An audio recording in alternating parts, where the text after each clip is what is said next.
Okay, let's move over to Joe Biden. He was at FEMA yesterday discussing some COVID stuff.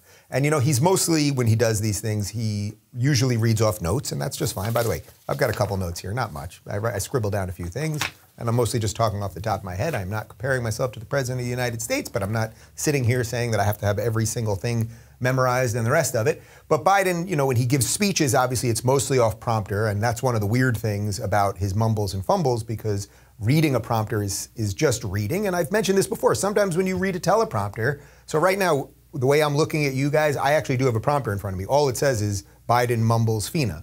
It's just the top line of what I'm doing for you guys right now. But occasionally you're going to fumble over some words. You could lose some of it.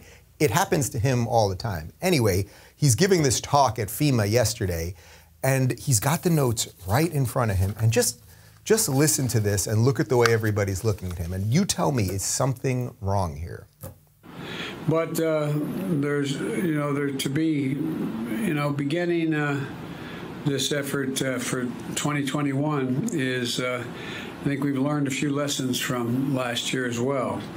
There's help they're being there to help clear roads, rebuild main streets, and so that the families can get back to their lives. That's what FEMA does every single day.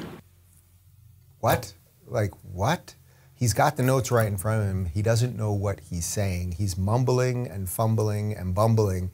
Those people are obviously looking at him like something ain't right here. Everyone knows something ain't right. And the more that they don't cover this, they're not going to cover that on CNN. And by the way, I'm not saying that they have to lead with that story and have doctors on every 2 seconds, like when Donald Trump, remember Donald Trump drank a glass of water with 2 hands and then he walked slowly down a ramp and then they said he had neurological disorders and the rest of it. I'm not saying they have to go all in on that, except this is just another one of those things where the more they don't cover it, what everyone can see is anyone watching this right now, any single person that just saw what I just showed you, do you not think something is wrong there?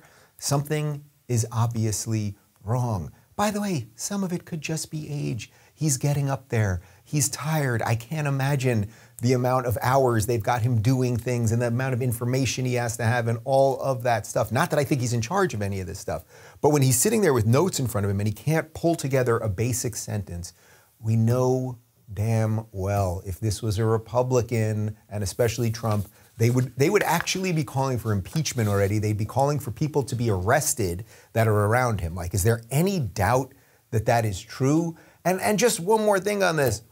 I don't mean this to be a dick. I really don't. Look, my cards are on the table here. Do I like Biden? No. Do I think the Democrats are evil? Yes. Do I think that a whole bunch of horrific ideas are being imported in the name of diversity and tolerance that this guy is ushering in? Yes, all of those things are true. But I would prefer that the guy who is supposedly flying the plane right now, if the United States is the plane, I would hope that this guy was mentally competent. And it's fairly obvious that he isn't. So we should be allowed to talk about it. But unfortunately, you ain't going to see that on CNN or MSNBC. So good luck with all of that.